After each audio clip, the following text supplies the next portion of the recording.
This is part 2 of the tutorial for lesson 9.1, Solving Systems of Linear Equations by Substitution.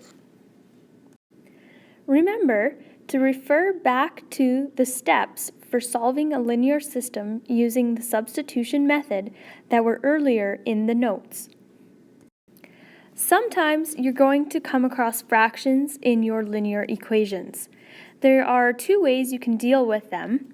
First, if the fractions work out to a nice decimal number that you do not have to round, you can change them to decimal numbers. However, if you have a fraction like 1/3 that you would have to round off, you should probably stick with the fractions so that you get an exact answer. If you have more than one fraction in your linear equation, you need to multiply the whole equation by the lowest common multiple of the denominators. So for example, if you have 1/2 and 1/3 in the same equation, you would multiply the entire equation by the lowest common multiple of 2 and 3, which is 6. So let's look at an example of where you have to get rid of fractions. Our first equation here is 1/2 y minus 1/2 x equals 5. So we're going to put the whole equation in brackets, and we're going to look for the lowest common multiple of the denominators. Because both denominators are 2, we will multiply by 2. When you multiply an equation by a number, you need to multiply every term by that number. That is the distributive property.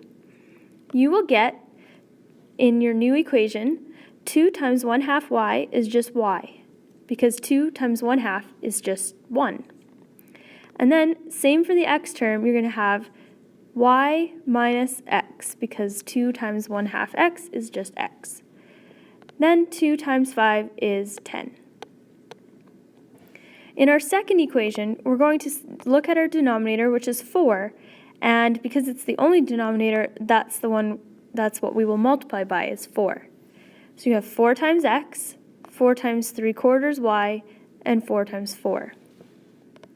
4 times x is just 4x. 4 times 3/4 is just 3, so you have 3y. And 4 times 4 is 16.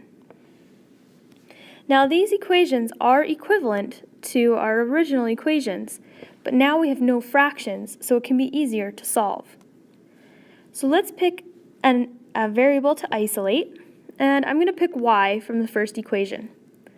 So I'll have y minus x equals 10, and I want to isolate y, so I'm going to add x to both sides. That will leave me with y equals x plus 10. Now I can sub that expression for y into the other equation, or the second equation from above. So I'm going to have 4x plus 3y equals 16. That was the second equation. And subbing x plus 10 in for y, I'll have 4x plus 3 bracket x plus 10, and then close the brackets, equals 16.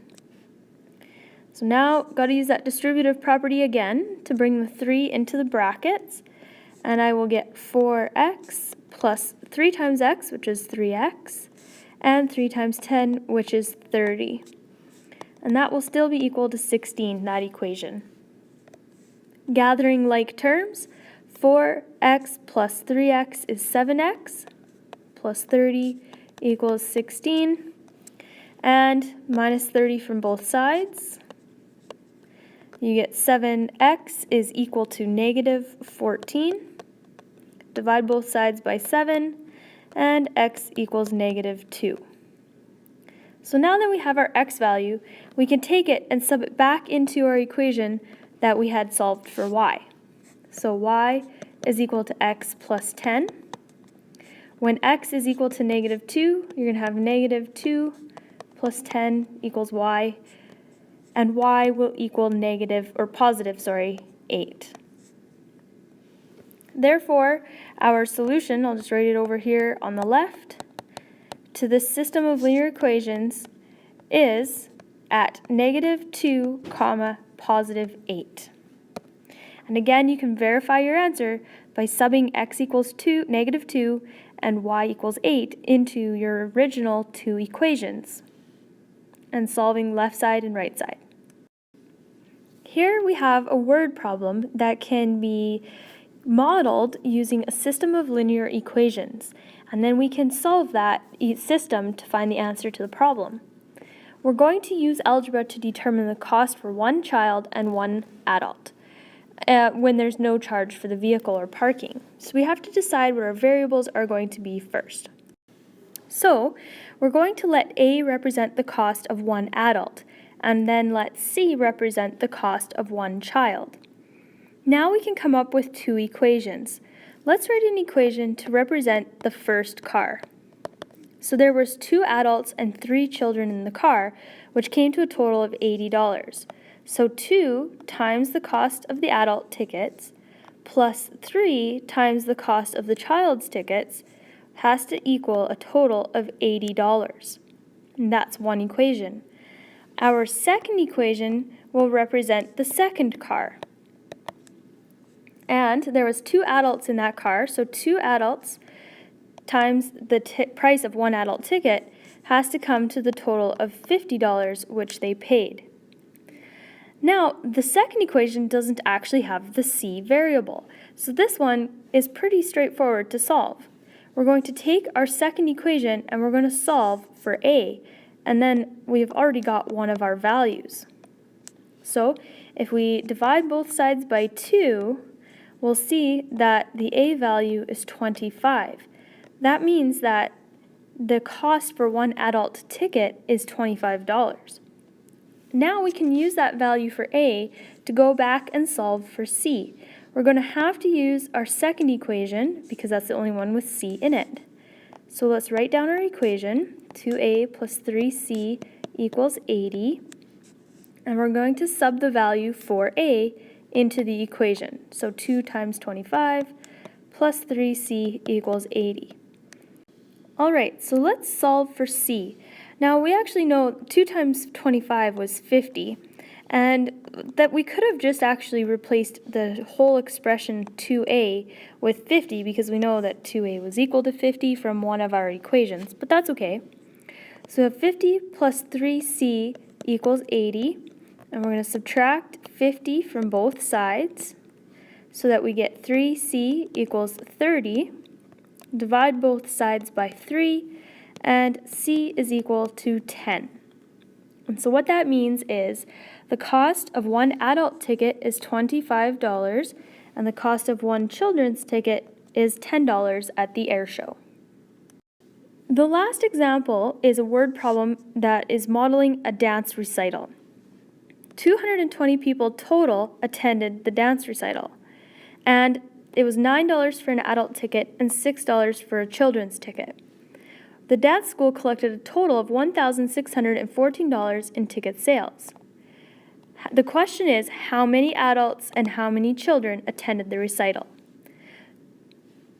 Let's let A represent the number of adults and let C represent the number of children. And then we can go ahead, now that we have our variables, and write two equations. The first equation is going to represent the number of people that attended.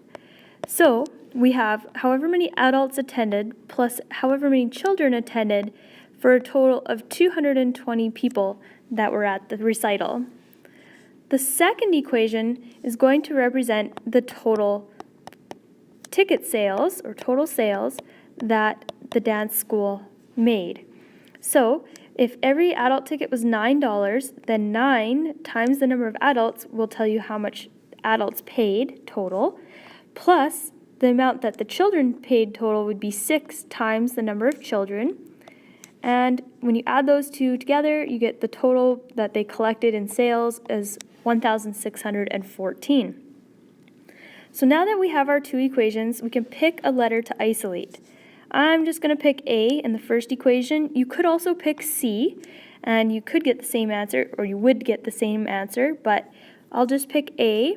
So if I have A plus C equals 220, to get A by itself, I'm going to subtract C from both sides. And I will have A equals 220 minus C as my equation for A. Now I can sub that expression for A into the second equation.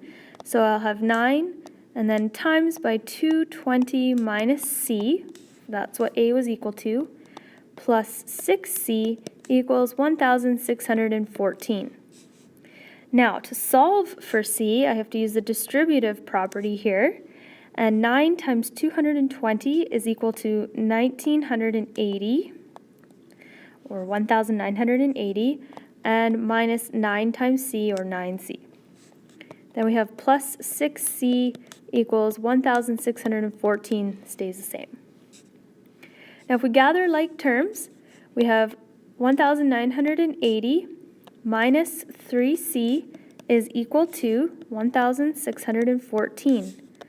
Subtract 1,980 from both sides, and you get negative 3C, don't forget that negative, and that's equal to negative 366 on the right side. Divide both sides by negative 3, and C is going to be equal to 122. All right, so now we've solved for C, so we have to go back and solve for A. We're going to use this isolated equation where we isolated for A earlier. So A is equal to 220 minus C, and that was 220 minus 122, what C was equal to. And our A value will be equal to 98. So this means that 98 adults and 122 children were at the recital. Looking at the key ideas for Lesson 9.1, we have looked at how to solve systems of linear equations using substitution. Remember, we already know how to solve them graphically, but this is one of our algebraic methods. For step 1, we had to isolate a single variable in one of the two equations, if possible, picking a variable with a coefficient of 1. If there were any fractions, we wanted to first multiply the equation by the denominators, or the lowest common multiple of the denominators, to get rid of the fractions, and then we could isolate the variable. Then we wanted to solve the system by substituting the expression for the isolated variable into the other equation, the equation we did not use to isolate in step 1. From there, we solved for the variable that was left over. Once we had the value of that variable, we could substitute it into one of the original equations to solve for the remaining variable. Again, you can check your answers either by substituting your x and y values into the original equations and solving to verify, or graphing your system of linear equations when they are in y equals mx plus b form and finding the intercept.